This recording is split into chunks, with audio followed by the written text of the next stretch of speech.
Afghan women and advocate on their behalf. I'm going to start out with a statement prepared by the global group behind this movement. This is not just a New York City protest, if you weren't aware. This is happening in 55 cities across the world, and it's happening all today. So if you're here, you're part of a movement of tens of thousands of people across the globe and fighting for the rights of Afghan women. So here's a statement prepared by that international group. Today, January 14th, 2023, we join in standing with 56 other cities, I'm sorry, not 55, 56 other cities in 24 countries to raise our voices for the women's rights in Afghanistan.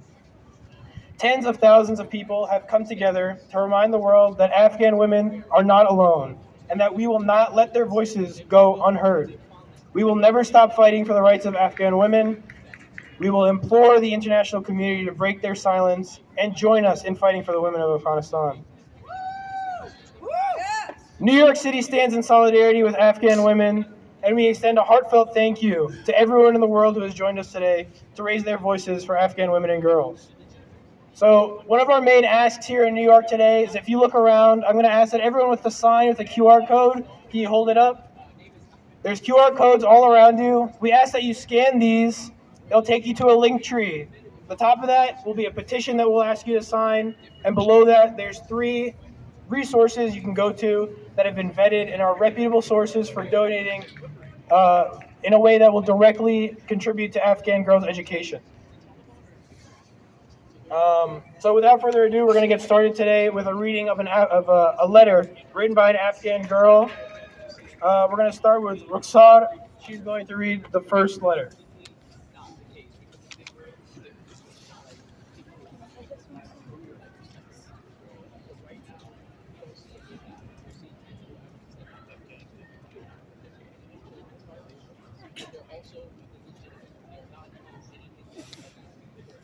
I'm terrible at this. I'm just realizing.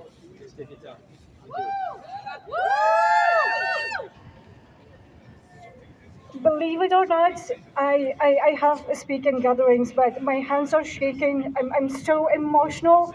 And being an Afghan, lived in Afghanistan more than 3/4 of my life, I know the pain, I know the suffering, and this is so close to my heart. And the letter that I'm reading right now, we haven't changed anything. We just did a direct translation as much as we could. The grammar might not be perfect, the structure might not be perfect, but this is a heartfelt letter coming from Afghan women directly to us that we want to share with you all.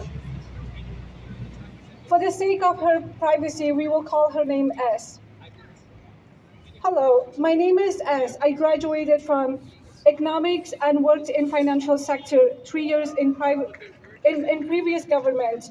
I was in my 4th year of duty when the Taliban came and the women were not allowed to work. In previous government, I had a duty to take care of my family. I was able to pay all the expenses of my family. I had a good income. I studied and performed my duties. I used to be satisfied with my life. But since the Taliban came, problems have increased immensely. The class of women has no value and they are not treated with respect.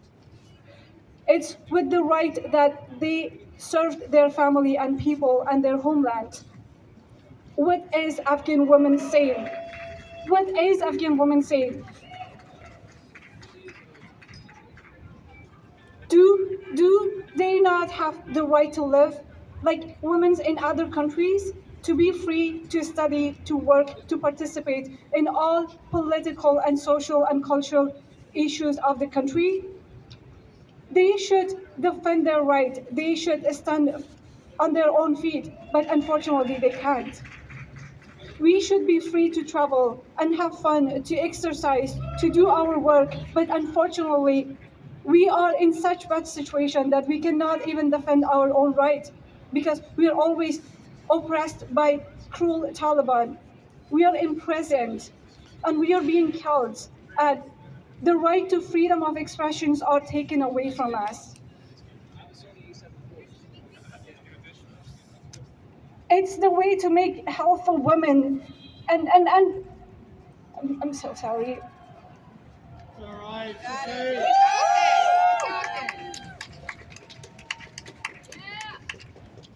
It's the way to make hell for women, to remove women from society. And if they raise their voice, they will be killed. They must be silent by the Taliban. I'm sorry, this is a very direct translation. If the women raise their voice, they will be silent by the Taliban, by the misogyny of Taliban. The Taliban don't like women to study, to work because of the name of religion. They never heard of poor women being locked every day and called Muslims, a word that is very popular in Afghanistan.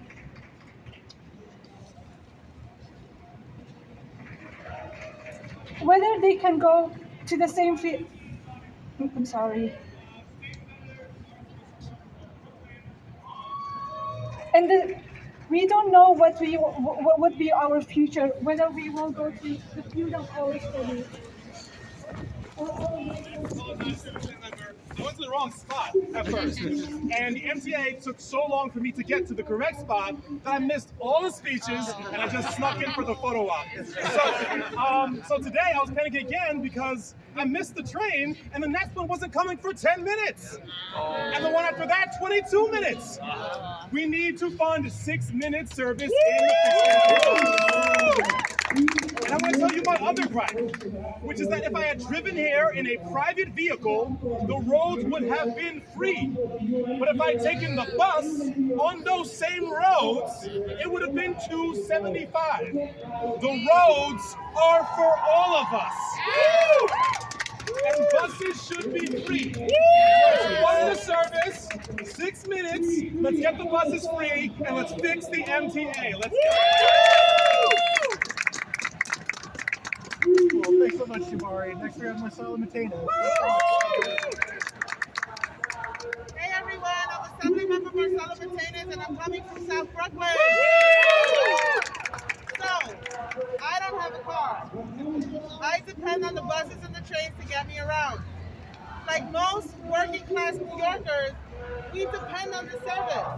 I am tired of people in charge on the MTA board making decisions about service cuts and then telling us they need money in order to service us and constantly raising the fares.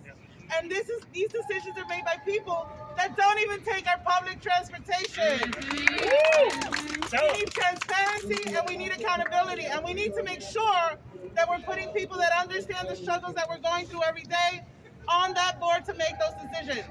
So you've already heard it. We need buses that are running on time, 6 minutes. We shouldn't be waiting. We need to make sure that we cannot afford, New Yorkers cannot afford an increase in transportation when the rent is so damn high, the utilities are high, and they are still struggling. So this is easy. This makes sense. Let's get it done. I'm sure when people Last but not least, we have Assemblymember Zaram Mamdani from How's everybody doing? Woo!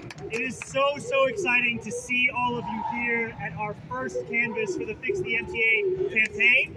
And what makes me so excited about it is that this is a campaign that is going to be won by mass movement organizers. Yes. You know, let's hear it for that organizer. Woo! You've heard from the elected officials, right? And you know that we will be in Albany organizing on the inside.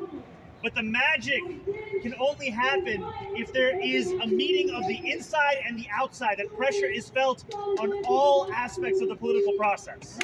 So what we are doing today is we are going to go out and we are going to canvass.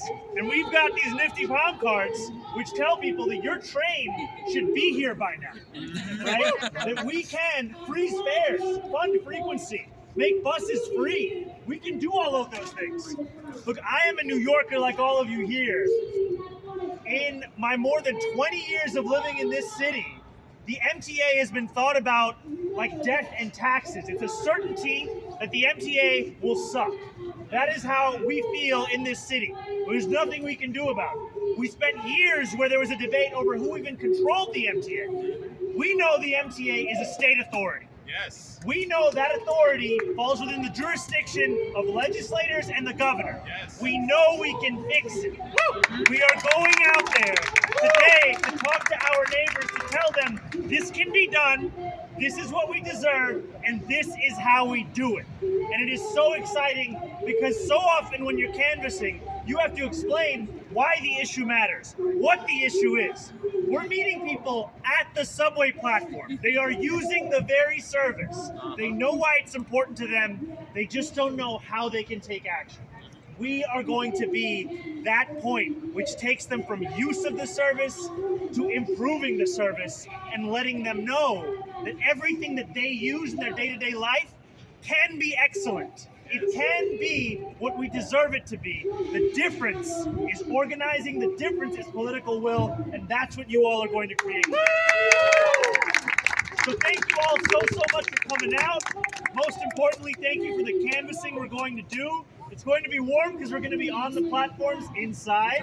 And then thank you for joining this campaign and showing everyone in New York City that we can get what we deserve.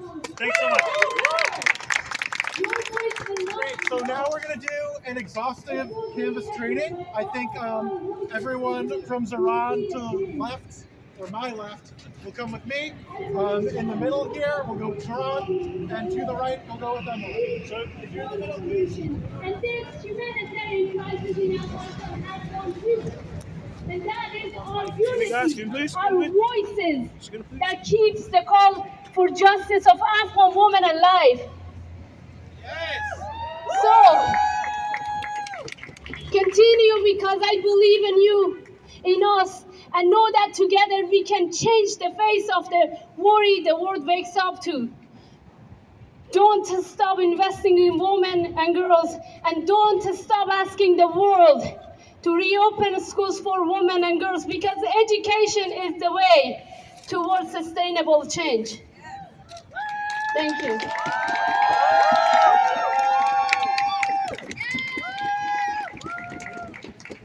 One more big thank you. Thank you so much. We're going to do a few more chants. Woman, life, freedom! Women, life, freedom! Woman, life, freedom! Women, life, freedom! Woman, life, freedom! Woman, life, freedom! Woman, life, freedom! Woman, life, freedom! We're going to pass it off to our next set of speakers. Some representatives from an organization called Feminists for Jinnah. I don't know if they're here yet. They went to go staple some posters. Thank you so much. This is an organization that came together in support of the Jinnah revolution in Iran, and it's a global organization. They're here to share in solidarity with us.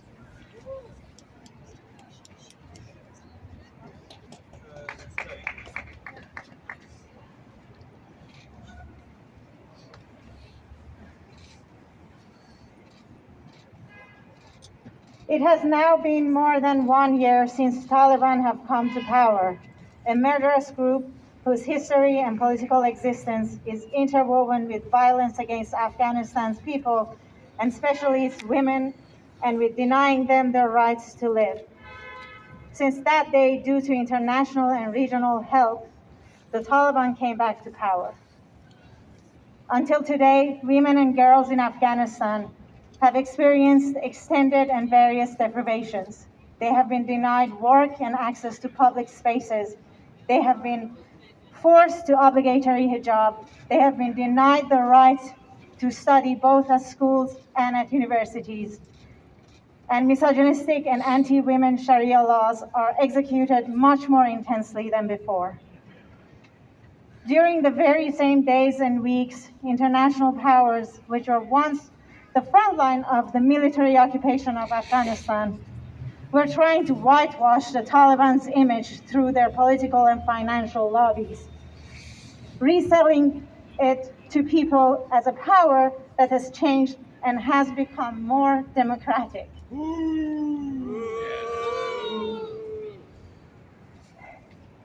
Afghan women have been warning the international community about and protesting against the Taliban's violence and dogmatism. After Taliban's rise to power, it was again women and schoolgirls who came to the streets as the first protesters against Taliban's despotism, shouted out against it, were arrested, tortured, and killed. Such a power reflects years of restless struggle of women who never bent to repressions and deprivations, and despite all pressures, organized themselves and fought for the right to choose what they wear and the right to study, work, and live.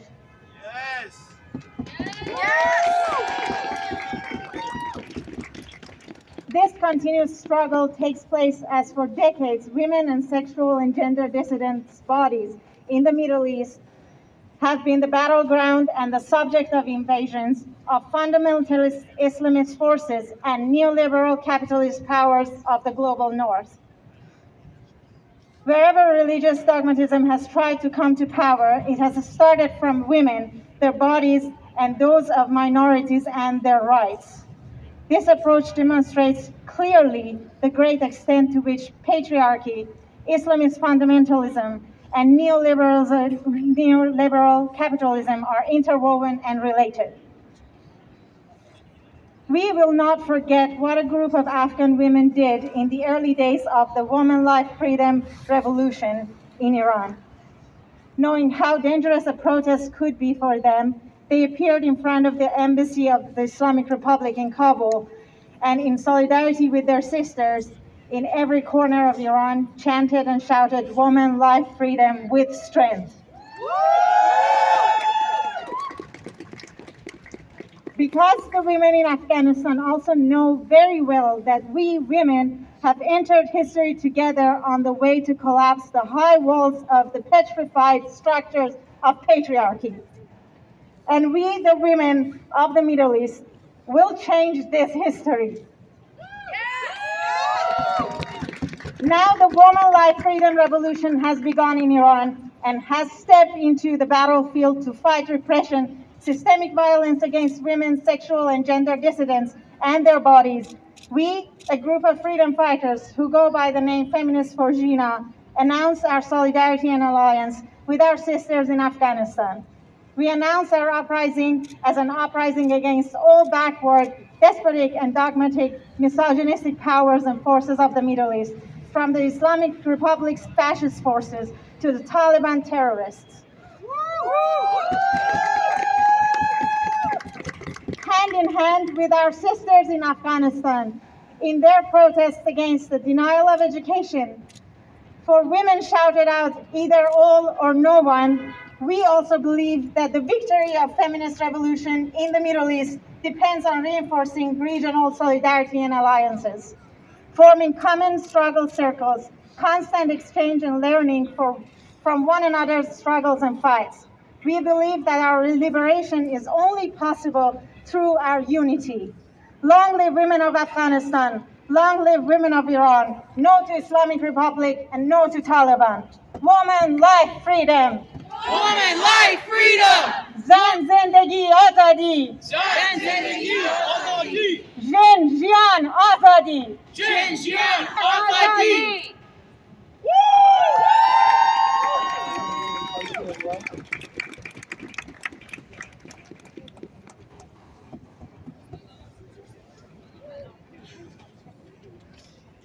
So I'm just going to read the same statement in Farsi. بیش از یک سال از قدرتگیری دوباره گروه طالبان می‌گذرد.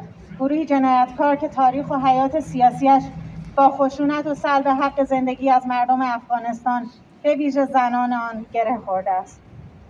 از روزی که طالبان به مدد کمک‌های بین‌المللی و منطقه‌ای مجدداً قدرت را در دست گرفت تا امروز زنان و دختران در افغانستان محرومیت‌های وسیعی از جمله محرومیت از کار، محرومیت از دسترسی به فضاهای عمومی، تحمیل پوشش اجباری، محرومیت از حق تحصیل برای دختران دانش آموز و زنان دانشجو و نیز تشدید اجرای قوانین ضد زن شرعی را تجربه کردند.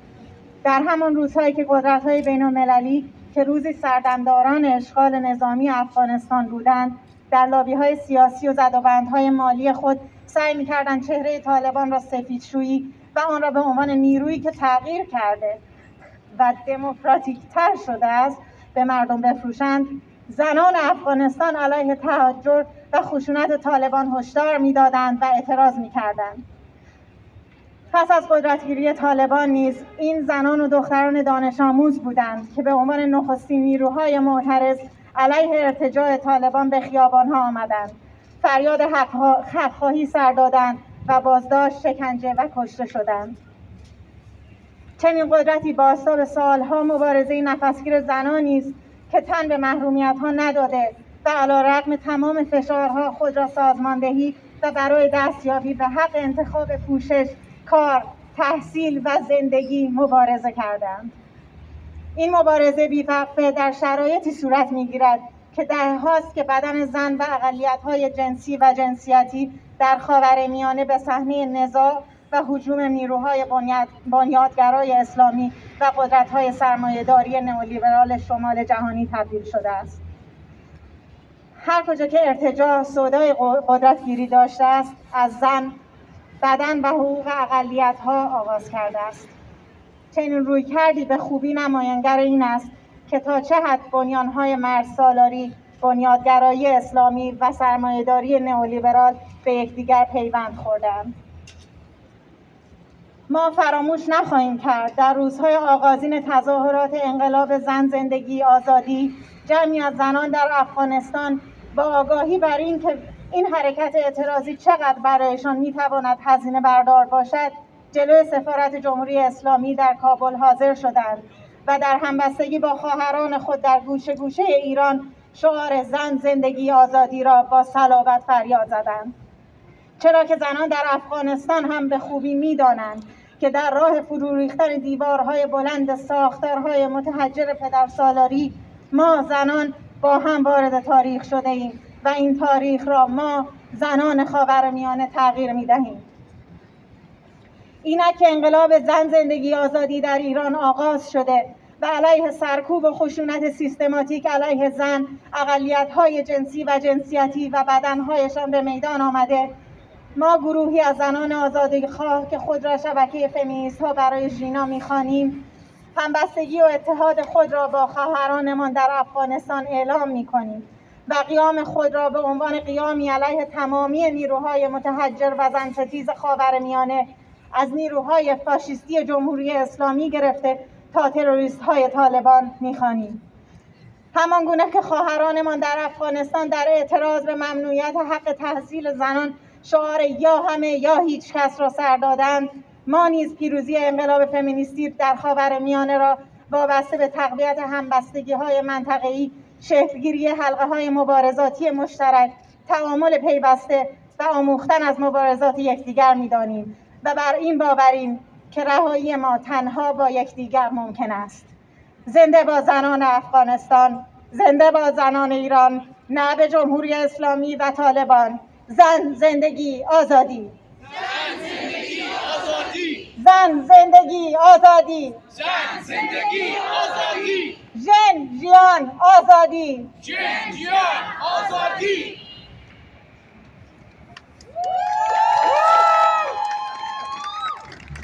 One more time for the women of Feminist Virginia. I want to introduce our next speaker, Sarah. Is she here? Okay, we'll move on then.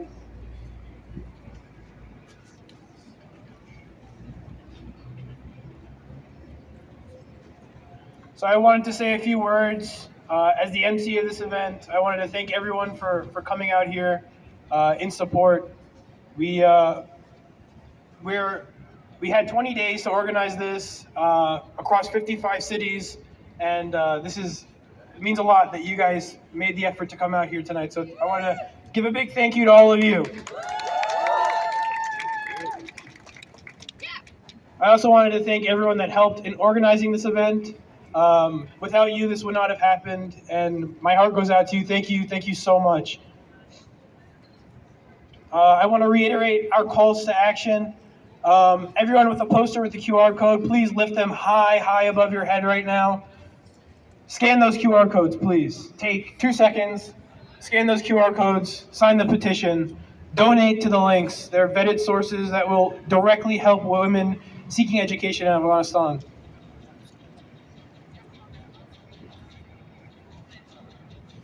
I also want to take a second to address why I, as a man, am standing up here today. This is an issue for women's rights. So, what place do I have up here? But I think, as an Afghan man, we come from a place of privilege. We have power that our Afghan sisters don't have, and we should be able to use that for the right reasons. So I'm looking out to the crowd, and I see lots of men here today, and that makes me very happy. But it is our duty now to spread the message and use our voices that have been given such privilege to raise up the voices of Afghan women and speak when they are silenced. So please, let's use our platform as men that are here, to fight for our sisters in Afghanistan. It's because you're a real man. You're a real man, that's why you stand there. Any man that's going to suppress the education of a woman because they fear them isn't a man. Absolutely. The Taliban are not men, they're cowards. They are cowards. They're afraid of women gaining education, gaining the power to make change in their world. They want to silence them. They want to stop them from being able to make that change. And we have to be their voice and lift that up and allow them to gain education, to work, to fight for their dreams. Never give a coward power. So one more time, woman, life, freedom. Woman, life, freedom. Woman, life, freedom. Woman, life, freedom. Woman, life, freedom. Woman, life, freedom. Woman, life, freedom. Woman, life, freedom. Afghanistan, Zindabad. Afghanistan, Zindabad. Afghanistan, Zindabad. Afghanistan, Zindabad. Afghanistan, Zindabad. Afghanistan, Zindabad. We're gonna have a short singing right here. It's a very, very short song, but before I perform it, first of all, I'm not a singer. I'm just gonna do it because I put this together when Afghan women, after the fall of Afghanistan, they came on the streets and put their lives at risk to speak for themselves. And people who are walking us by, please, I want you to understand that this is a very important cause we are here standing for. If you can hear us, at least you can join us for a few minutes. This is about the future of Afghanistan and about the future of Afghan women. Okay, so. با پاخیز هموطن قیام کن سکوت را به هم بزن قیام کن اگر تیر خورده ایم هنوزم زنده ایم قیام کن تمام گشت مرمی از کوه پنشیر سنگ بکن و سینه دشمن بزن قیام ز بردگی زنجیر بکن آزاد از ایست مرد و زن مقاومت یقین ماست قیام لایف وومن آزادی. Thank you. I want to introduce our next speaker, if she's here, Layla.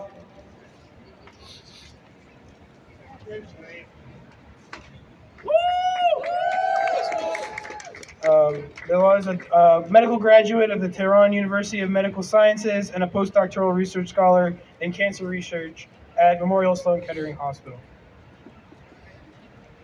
Thank you. Thank you so much for having me here today.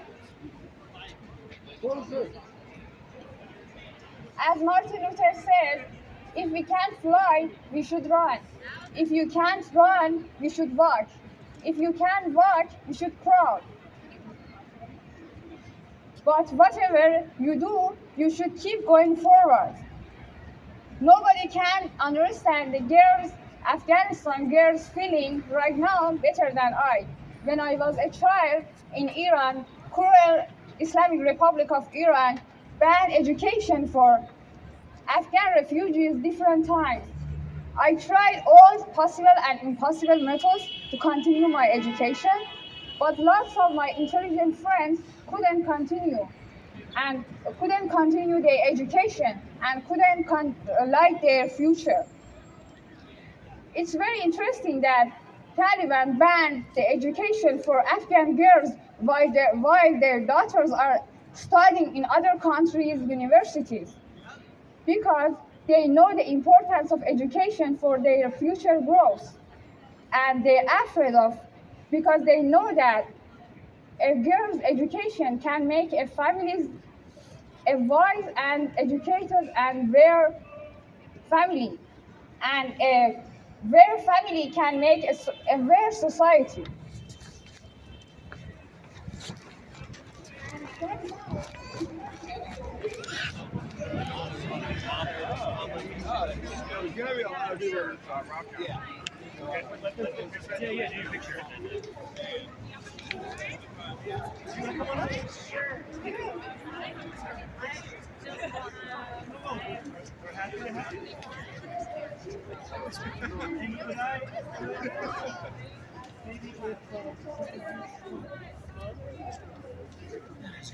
So man, they're good, man. Just Another Saturday in Paris. yep, covering this, and I gotta go over there. So I didn't even know this happened until I heard Jabari Brisport. Oh, there you go. So yeah, after I heard his voice, I was like, I'm here. So what's up, bro? 3, 2, 1. Everyone look at the camera. Cheese. 3, 2, 1. Cheese. 3, 2, 1, 3, 2, 1. fix the Fix MTA! Fix the MTA. Again. 3, 2, 1. Fix the MTA. Woo! All right. Cool. We got the pictures. Great.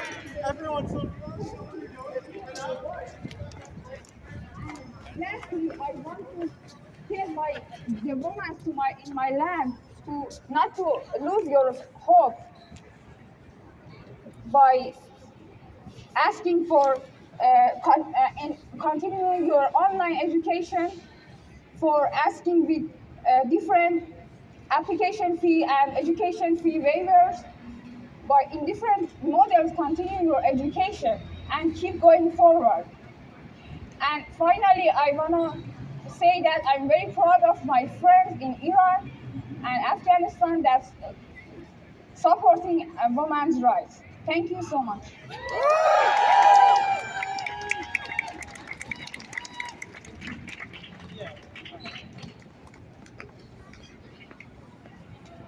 One more time, let's give it up.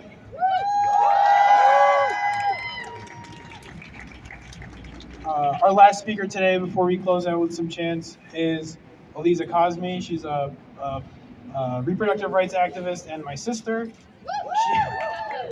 She will be reading another letter written by an Afghan woman.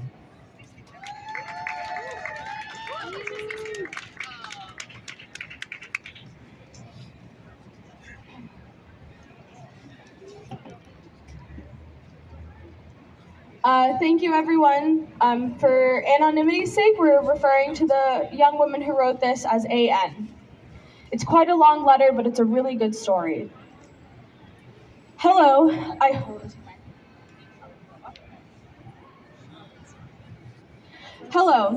hope you're healthy. My name is AN and I am 21 years old, and my goals are to one day be a hacker and then work for NASA and then be the first Afghan woman in space.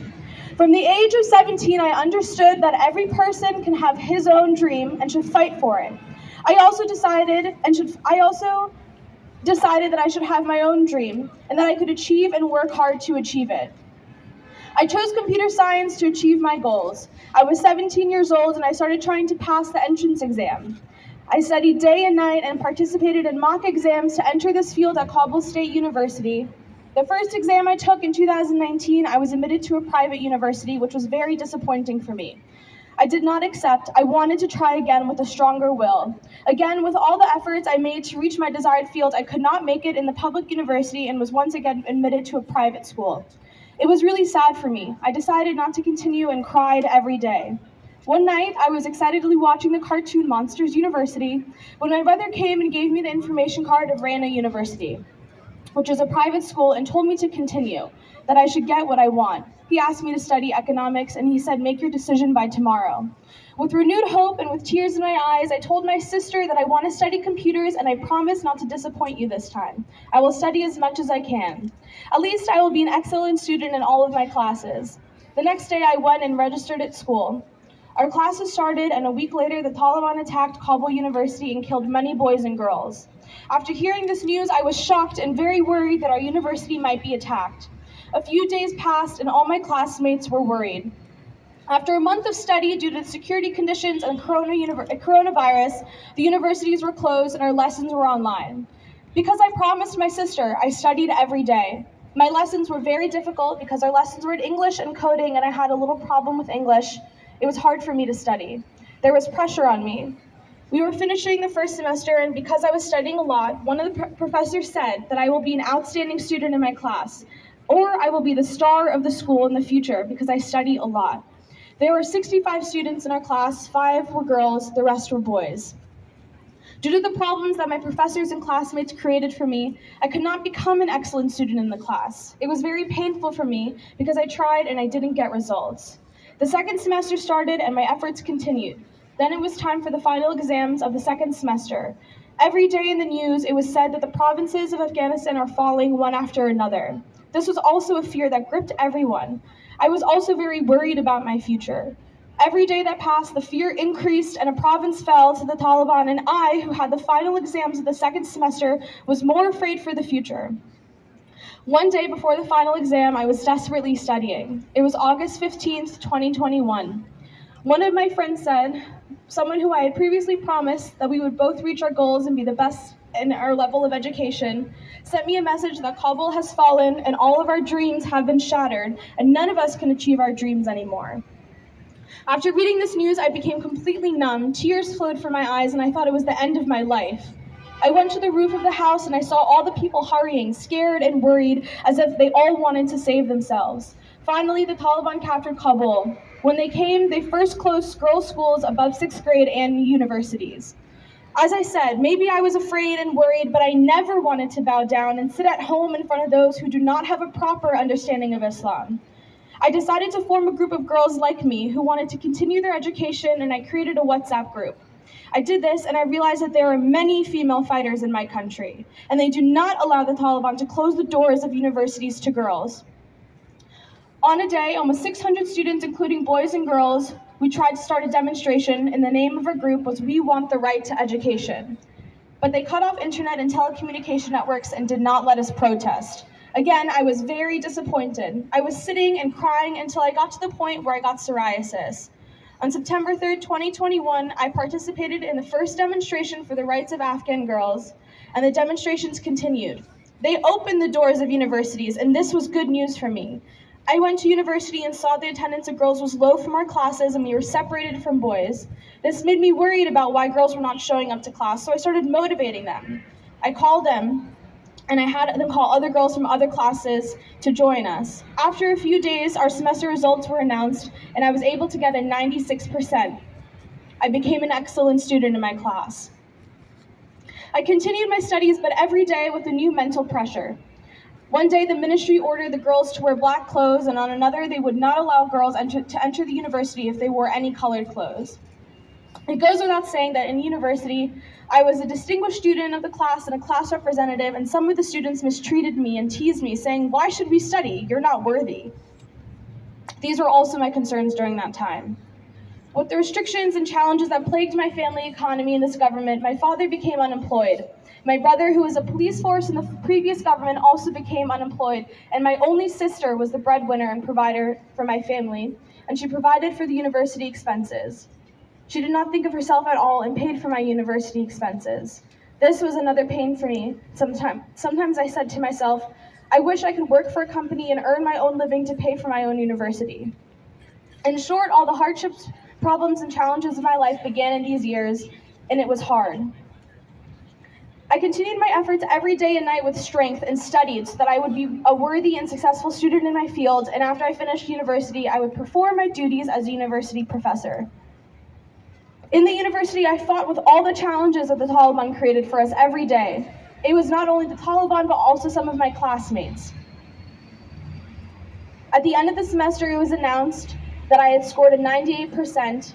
I was the star of the computer science faculty, and I was announced as that by the president and vice president of the university.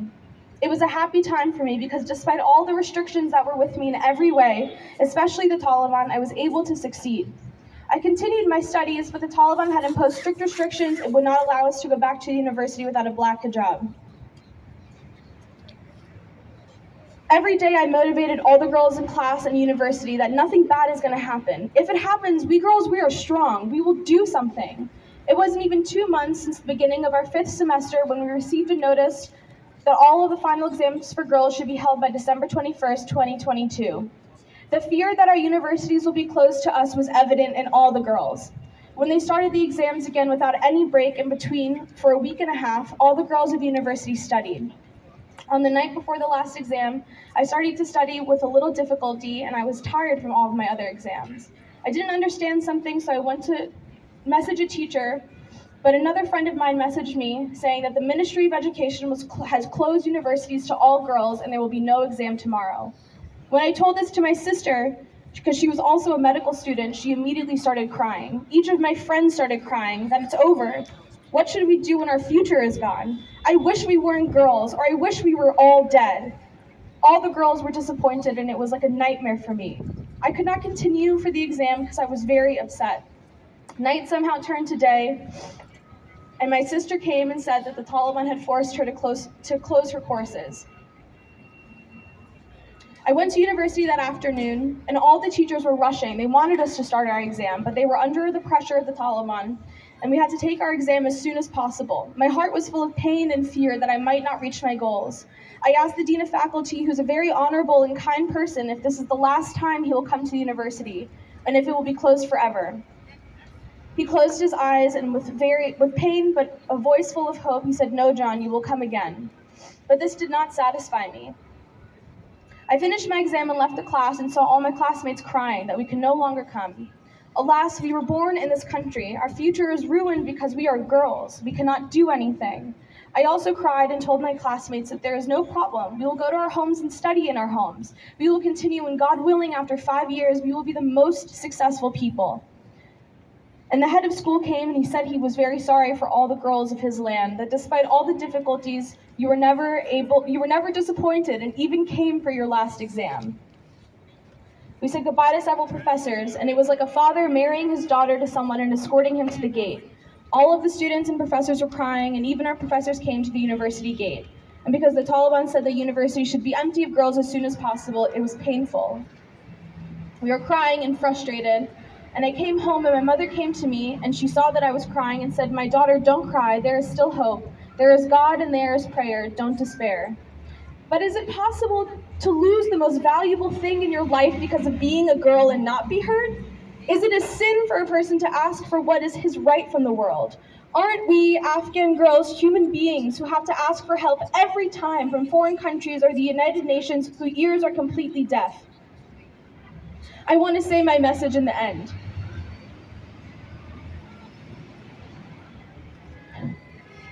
I am not asking anything from anyone, from any country, and I'm not even asking for you to listen to the voice of an Afghan woman or any other superpower, because I understand that if the Westerns were going to do something, when the Taliban came to our country, they would do something and not react like children. But this is my promise. I am AN, and God willing, I will achieve all of my dreams, and I am not disappointed at all, and I will not stop trying. It is true that my desires are many, but no one and nothing is higher than my Lord. God has determined my future, not these weaklings who cannot work for themselves. Thank you for reading my message. With respect, AN.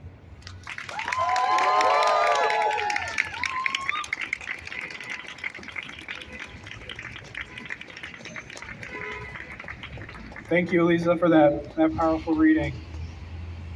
We have one more speaker. White. He's an up-and-coming activist in New York City, Afghan activist, and he's going to say some words. I'm here. Yeah.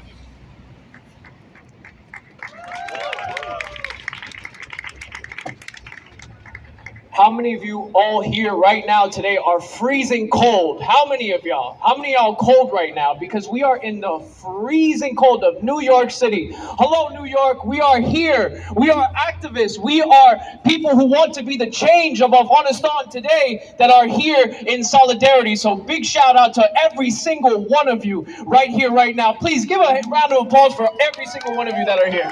Media, allies, people from Afghanistan, people who are just wondering what's going on. What are these people talking about? But why are we here today? We are here to show solidarity with the women of Afghanistan, and we are yelling loud and proud, saying, no to Taliban. Say it with me, no to Taliban. No to Taliban. Let her learn. Let her learn. Let her learn. Let her learn. Let her learn. Let her learn. Let her learn. Let her learn. Let her learn. Let her learn. Let her learn. Let her learn. Let her learn. Let her learn. Right, because that's why we're here. We are here because we want to show solidarity with every single woman in Afghanistan that wants an education, that deserves an education. It's not about also being a woman. This is a human right. They're taking human rights away from people. This is wrong.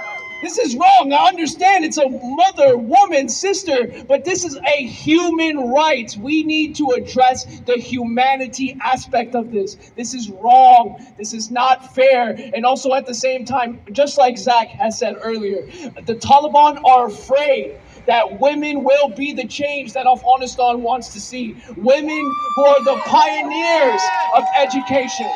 That's why we're here, right? We're here to show support for the women of Afghanistan. We are so proud of you. You are in the heart of terror, saying non, Kar, Azadi. You are saying that you want to learn, and if it's one of us, it's all of us. This is the solidarity that the women of Afghanistan are talking about. And this is the solidarity that we need to represent. We need to support. And I'm telling you all right now, this is not just for today. This is not just for tomorrow. We've been here for years saying the same thing. The Taliban has not changed one bit. So let me ask the women here today. How many of y'all came over here by yourselves? Show me, raise a hand. How many of y'all came by yourselves? How many of y'all are allowed to go outside? How many of y'all are allowed to go to school? How many of you all can go do things independently? Well, guess what? I want to say thank you for participating and thank you for expressing that. The women in Afghanistan, if they have the same rights as you, they are killed, tortured, raped, and put into prisons. Just for the fact to go outside by themselves, just to go educate themselves. And this is a huge problem. And this is why I'm so proud of all of you that are here, because we are here because we have the capacity to help. How many people keep telling you, why are you doing this? Why? It's not going to do anything. It's not going to change. Well, guess what? I have something to say to those people right there that are saying that, hey, you're wasting your time. I'll tell you this. The people that have the capacity to help, congratulations, I'm so proud of you. But the people that say it's worth nothing, guess what? Those are the people that don't have the capacity to help. Those are the people that don't know how to help. So this is why we are here today, to encourage those people to wake up. So I want you all to say with me, wake up, wake up. Wake up, wake up. Wake up, wake up. Wake up, wake up. Let her learn. Let her learn. Let her learn. Let her learn. Let her learn. Let her learn. Let her learn. Let her learn. Now, I want to talk about another very, very important topic for me. This is our solidarity, right? This is why we're here to protest. We are showing solidarity within our community. So I want all of you right now, if you see somebody right next to you, look to your left, look to your right, say thank you for being here. Get to know these people, because these people are your brothers and sisters now. This is our community. This is our unity. These are our people. We all agree on the same thing, where humanity is our number one cause, right? And also, when it comes down to let her learn, I want to talk about something very important to me, and that's in regards to the Stop Hazara Genocide movement. So if you guys don't know, Hazars in Afghanistan have been discriminated against for 130 plus years. And the hashtag Stop Hazara Genocide has garnered about 10 million tweets. Wow. 10 million people has showed solidarity to say stop Hazara genocide. And this is an amazing feat because Afghanistan is finally addressing its weaknesses. Because our weakness is that we have been seeing Hazaras being systematically oppressed. And this is where we get solidarity. We are acknowledging the mistakes. And I'll tell you this, to all my people from Afghanistan, it's not a crime to feel like we are addressing history, even the dark parts about it, because how are we supposed to get better? We're supposed to address the weaknesses so we can get stronger. That's just simple science. And now I want to be here to say stop Hazara genocide in Afghanistan. So please join me in this chant saying, stop Hazara genocide! Stop Hazara genocide! Stop Hazara genocide! Stop Hazara genocide! Thank you. And I also understand as a privilege, I am a man. And to all my men out there, I just want to say this. It is our duty, Wazifemas. Can we have to stand up? We have to denounce the Taliban. These are men oppressing women. And us as men have to check those people and say, no, this is wrong. This is wrong. Us as men have to.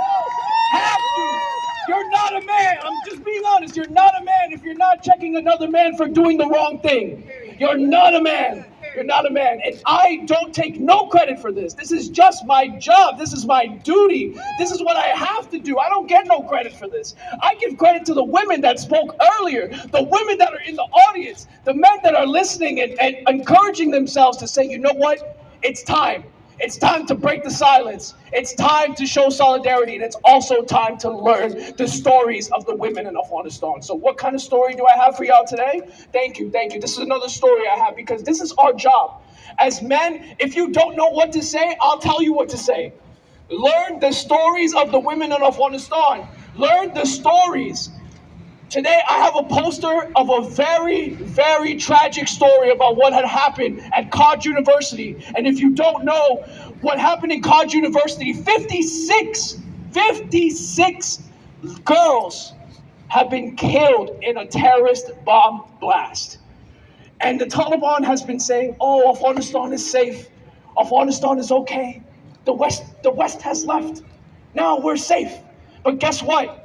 Where's the security measures for the young girls that are educating themselves, that were going to educate themselves? And you know what the saddest part about this story is? The saddest part? They made a pledge right before they got attacked to say, we are going to be the change in our community by using the pen and the paper, not the sword or the gun. Can you believe that? And then they get killed by a bomb. This is ridiculous. This is disgusting. And the fact that there's no security for these women is disgusting. And now let me tell you the story of Marzia John. Marzia was a young girl that loved books, that loved to study. She was an outstanding student with her sister Hajar. And what had happened? Her favorite author was Elif Shafak. And all her dream, you know what her dreams was? If I can remember on the top of my head, she wanted to go to different places like London. She wanted to ride a bike. She wanted to eat pizza. And she wanted to meet her favorite author, Elif Shafak. And unfortunately, unprovoked, unplanned bomb attack took her life away. And that's why this is one of the many reasons why I'm here today, to amplify the voices of Marzia John. So to my men out there that care about this, that care about women learning, that care about just human rights in general, speak about the stories of the women in Afghanistan. Amplify their voices, because they just want you to acknowledge. They want you. That's the best way you can help. And ladies and gentlemen, thank you again for listening to me. I am a humble person. I am nobody. All I want to do is just have peace in Afghanistan. The people of Afghanistan have suffered too much for too long. And now that we're going backwards, this is wrong. This is disgusting. This is inhumane. And I also want to give a shout out to my people from Iran that show solidarity, because I want to say this too, right? Right? Let's show solidarity with them, right? Zan Zindagi Azadi. Zan Zindagi Azadi. Zan Zindagi Azadi. زن زندگی آزادی جان آزادی جان آزادی جان آزادی جان آزادی. Now, I want to say this as my final piece. When the people from Iran are revolutionizing themselves, are protesting, are uprising, this is with us as well. The women in Iran support the women in Afghanistan. The women in Afghanistan support the women of Iran. So why not bridge that gap? Because they are both being oppressed by terrorists. And now I'm telling you this, when Iran, inshallah, one day they become free from this terrorist regime, this will change the landscape of Afghanistan. This will change the landscape of Syria with Assad. This will change the landscape of terrorism as a whole. Terrorism will fall apart when they see that their comrades are falling apart. So I'm telling you all, we are together as one. Iranians, Afghans, Syrians, Iraqis, everyone together. We are here in New York City.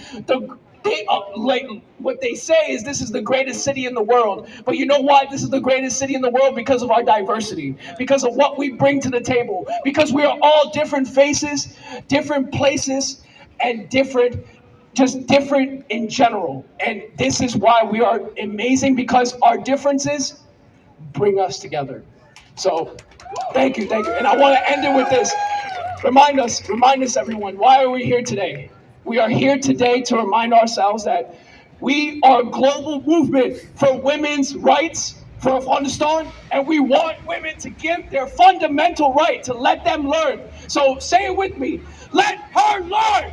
Let her learn. Let her learn. Let her learn. Let her learn. Let her learn. Let her learn. Let her learn. Let her learn. Let her learn. Let her learn. Let her learn. Let her learn. Let her learn. Let her learn. Let her learn. Thank you. Thank you so much. I hope y'all warmed up for that. Thank you.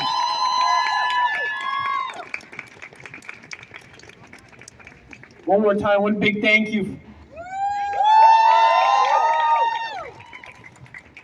زن زندگی آزادی زن زندگی آزادی زن زندگی آزادی زن زندگی آزادی زن زندگی آزادی زن زندگی آزادی.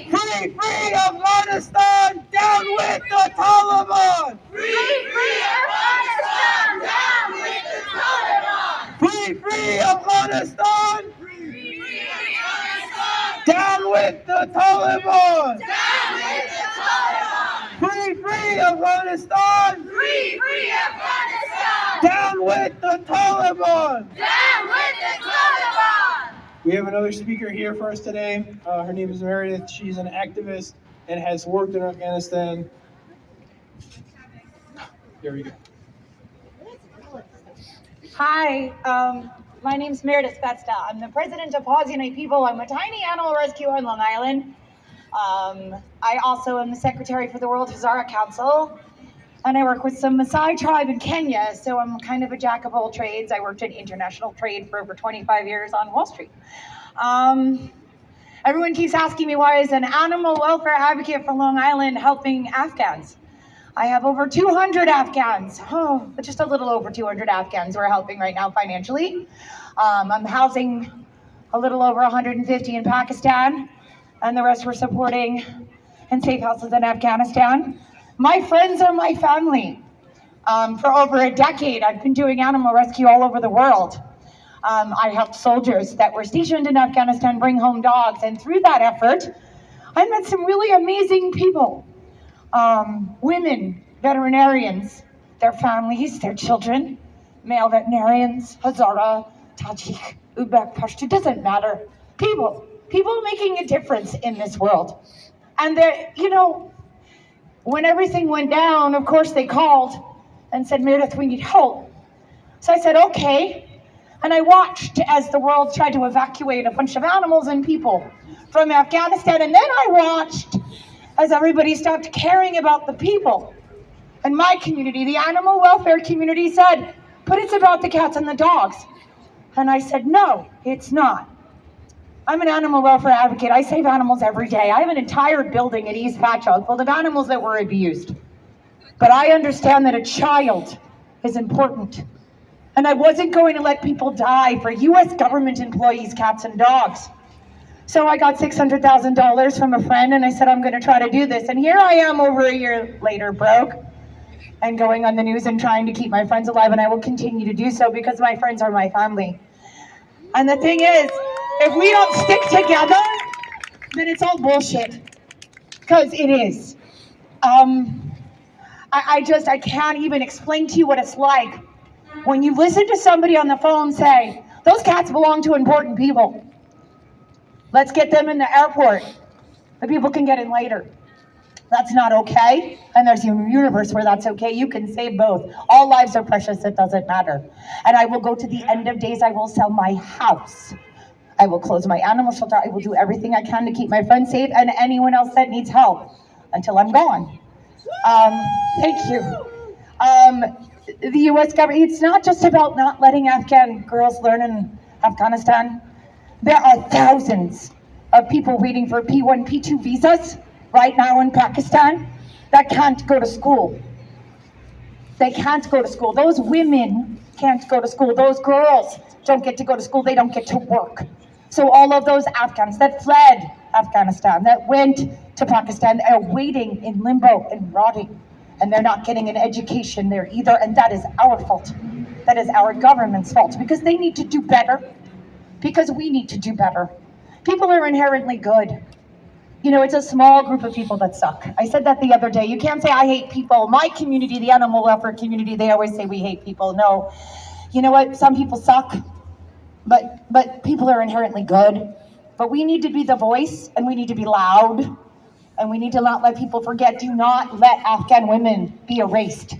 Do not let SIVs be erased. Do not let P1, P2 be erased. Do not let all the people waiting for humanitarian parole be erased. And any man that is going to deny a woman an education is not a man. I said it before, I'll say it again. You're a cockroach, and what do you do to cockroaches? You smash them, right? So no, we need to be louder. We need to elevate their voices. We don't need to be their voice. They have a voice. We just need to elevate it to make sure it gets heard. You need to be loud.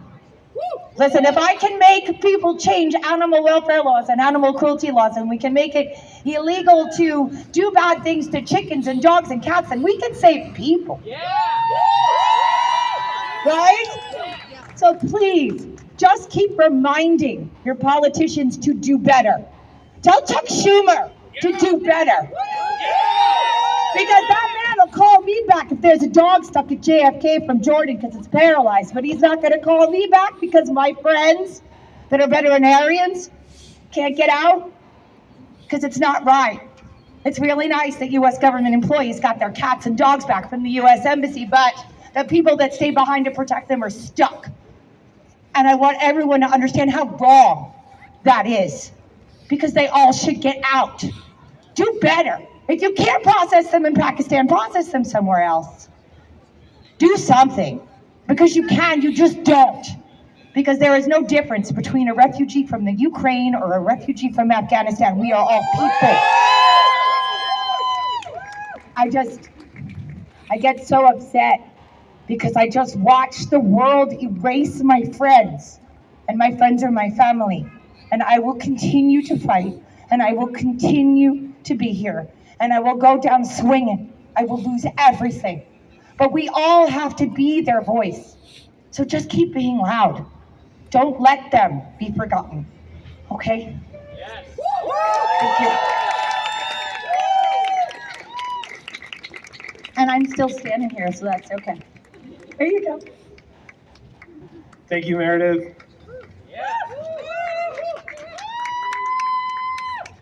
Free, free Afghanistan! Free, free Afghanistan! Down with the Taliban! Down with the Taliban! Free, free Afghanistan! Free, free Afghanistan! Down with the Taliban! Down with the Taliban! Afghanistan Zindabad! Afghanistan Zindabad! Afghanistan Zindabad! Afghanistan Zindabad! Afghanistan Zindabad! Afghanistan Zindabad! Afghanistan Zindabad! Afghanistan Zindabad! Freedom, freedom, work, education! Freedom, freedom, work, education! Freedom, freedom, work, education! Freedom, freedom, work, education! Freedom, freedom, work, education! Freedom, freedom, work, education! Freedom, freedom, work, education! Freedom, freedom, work, education! Woman, life, freedom! Woman, life, freedom! Woman, life, freedom! Woman, life, freedom! Woman, life, freedom! Woman, life, freedom! I want to see is Sada here? Not yet. We're still waiting. All right, 1 second. Her name one more time. All right, our next speaker is Jamana. She's an online educator and a poet.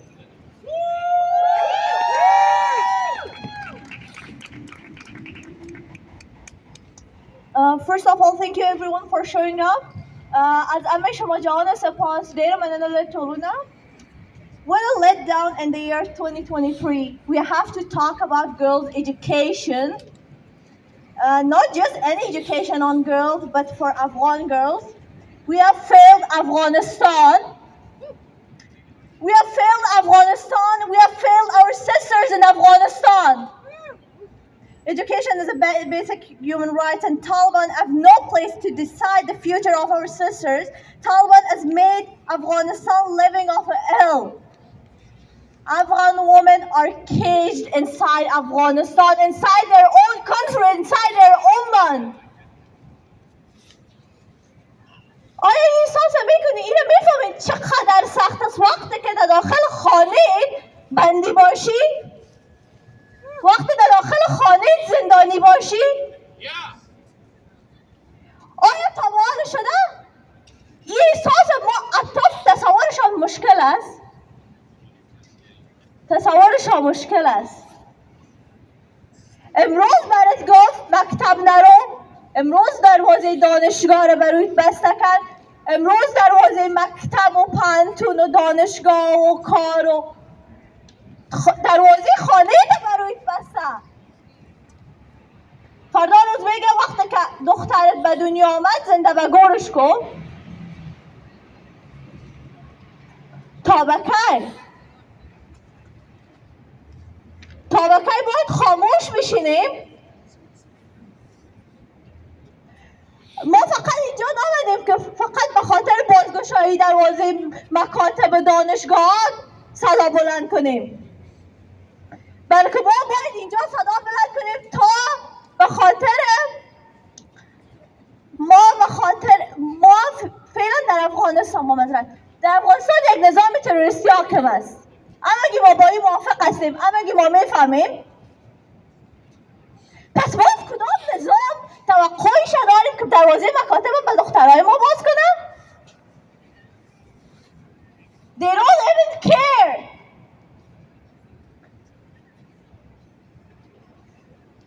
Taliban, we have to ban Taliban.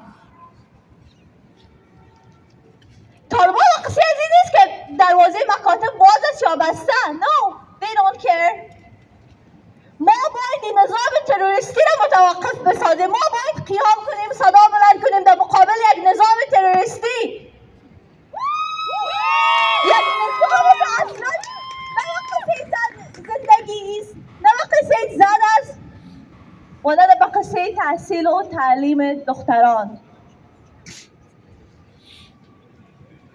ما باید صدا بلند کنیم. ما باید نه فقط امروز، این قیام ما باید همیشه پاورجا باشه.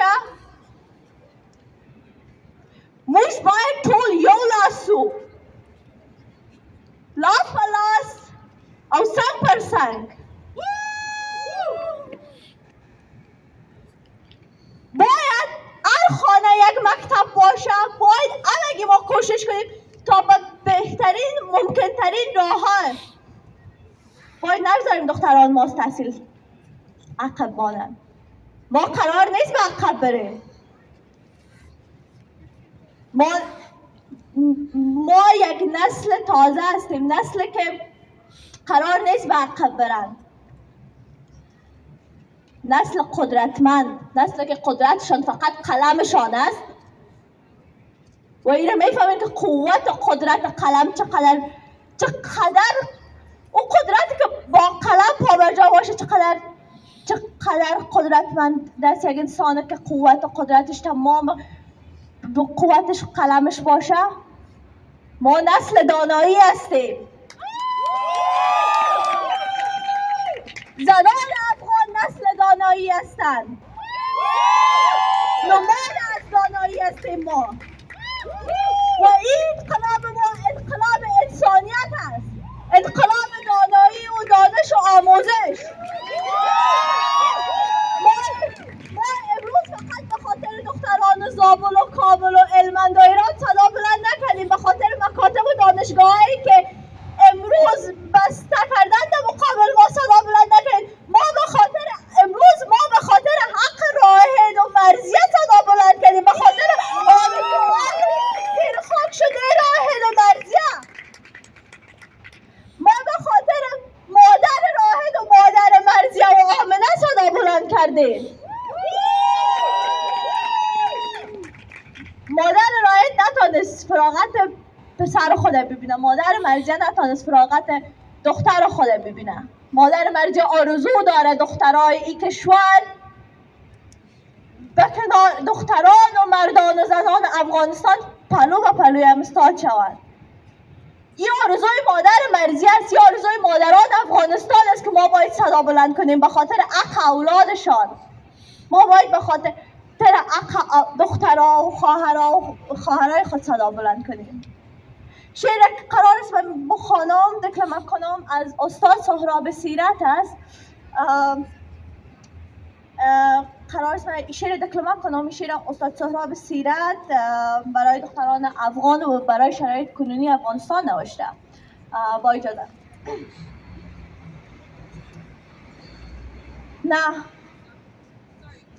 نه آنچه میبینیم خواب نیست، بیداریم.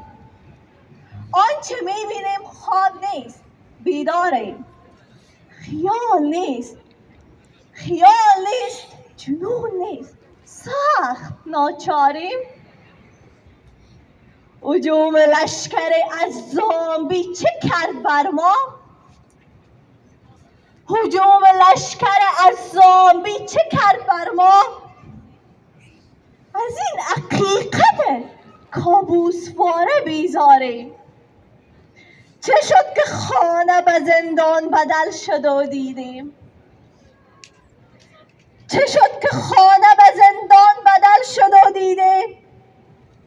درون مطبخ ضحاک ها گرفتاریم. چه آمد از سر ما که در محله خود، چه آمد از سر ما که در محله خود غریبیم، گروگان چند خونخواریم. خدا که هیبت خود را بر خود ما داد، خدا که هیبت خود را بر خود ما داد. چه کرده ایم که این خشم را سزاواریم؟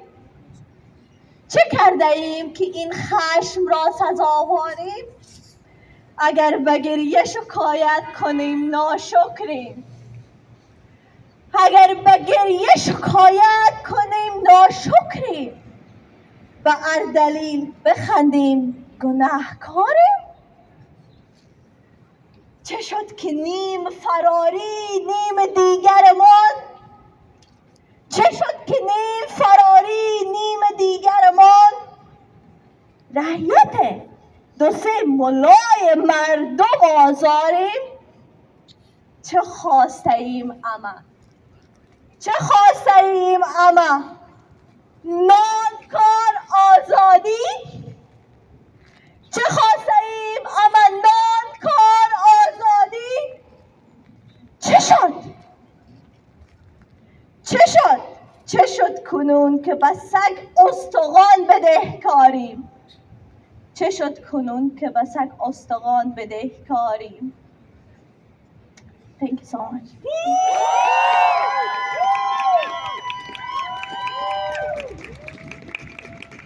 Thank you for that. Thank you. Our next speaker is Sarah. She is an activist that's been recognized by Time Magazine. Hello. She's been recognized by Time Magazine as one of the next generation leaders, MIT Technology Review, as one of the top innovators under 35, and the BBC's top 100 women for her work in democratizing information access in Afghanistan. Please give it up for Sarah. Hi, everyone. Thank you so much for being here today. I know that it's cold. I know that you've come from all over New York City. Thank you so much for your time. I'm going to be speaking in English at the request of some girls who have a message for the world from Afghanistan. And the first thing I want to ask from all of you is, why are we here today? Let her learn. Let her learn. Let her learn. Let her learn. Let her learn. Let her learn. Thank you. During the first few hours of the Taliban takeover on August 15th, 2021, when the regime entered Kabul's gates, panic was everywhere. But everyone knew what tomorrow would hold, because Afghans faced the Taliban before. We knew what they were. And again, all of us here now know exactly what the Taliban regime has brought to Afghanistan. And this is what has gathered us together here in 2023 again. In those first few hours of the country's collapse, 4 women stood in front of a long Taliban barricade near the president's office in Kabul.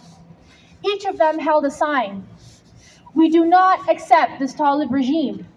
We must protect our rights, protect our freedoms. Education is my right. Education is my right.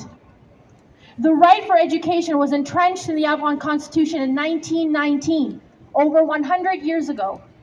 Now, when Afghan women are coding mobile applications, the Afghan robotics team, girls who are under 19 years old, are working on cutting-edge engineering and winning international competitions. Women architects were building our greatest treasures like Darliman Palace, and female entrepreneurs were leading large companies across the country. The Taliban regime has decided to strip this right from a generation which has been building this right for over 20 years. We're here today to remind the Taliban that a right cannot be stripped. A right cannot be stolen. It cannot be used for power. Afghans in every corner of the world and our international supporters will stand with the women and girls of Afghanistan until they sit front and center in their classrooms, their lecture halls, and office spaces. Rabia, a university student, had this message that she wanted me to share with all of you and the international community. When the Taliban banned universities, it felt like our whole world ended for us. I didn't see anything bright in my future anymore. I don't have anything to do. I want to study English, but I'm not allowed anymore. These days are so dark for me. Do not let the Taliban take away our lives. Do not let the Taliban take our dreams. Please stand with us. Please support us.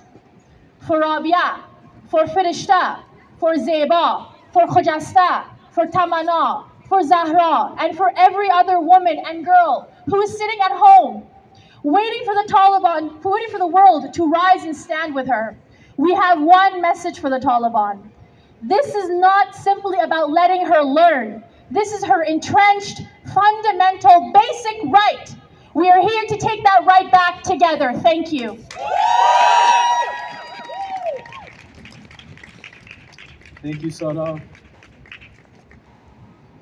I want to wrap up tonight for this afternoon's events, but first I want, again, to bring your attention.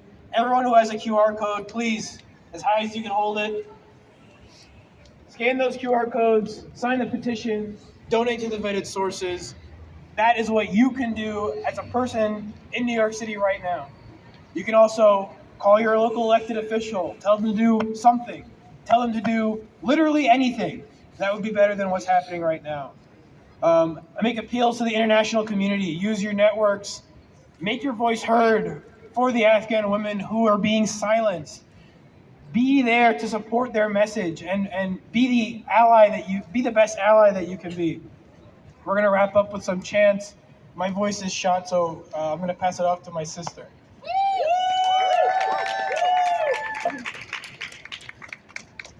Thank you. Big round of applause for Zach for putting all of this together.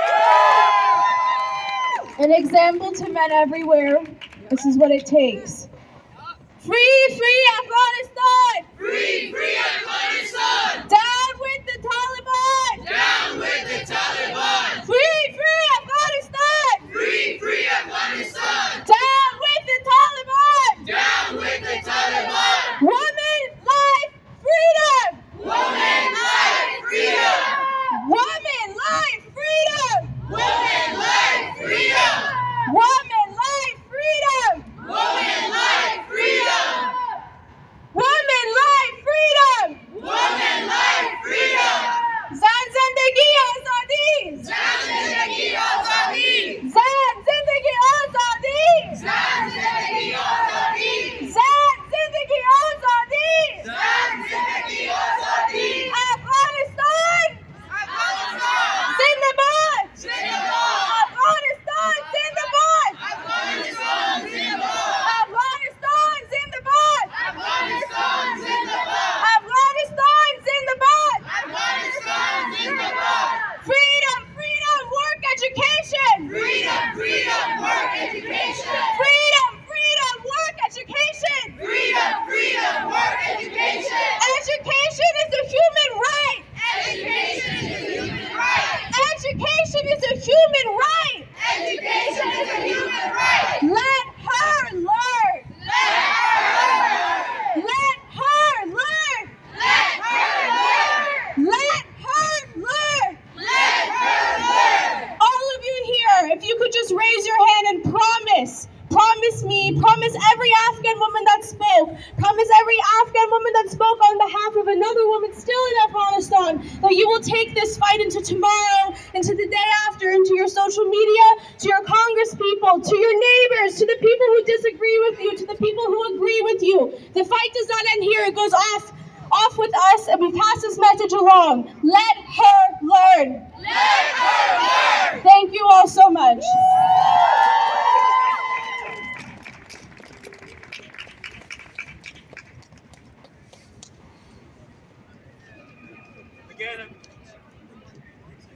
Again, a big thank you to everyone who showed up today. It means a lot to the Afghan community. I see a lot of people out here in solidarity with us.